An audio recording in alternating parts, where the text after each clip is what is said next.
بسم الله الرحمن الرحیم. آموزشگاه تنیفه دارالفنون، کلاس آموزش تعمیرات یخچال.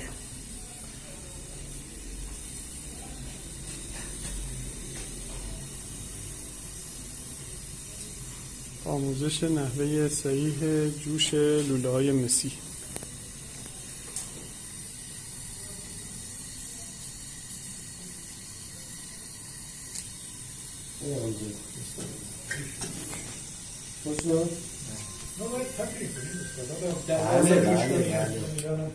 شما کن این جوشیه که قطر لوله 10 این 10. شما تو یخچال 10 نداریم، یا 6 یا 4. خیلی راحت تر جوش میشه، سریع تر جوش میشه. ما دادیم از اینا جوش کنیم که سختی کار هم بفهمیم.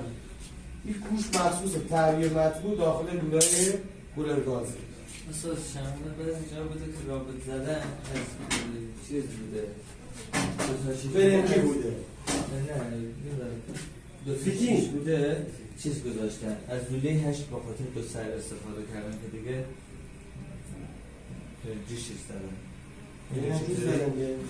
این شیشه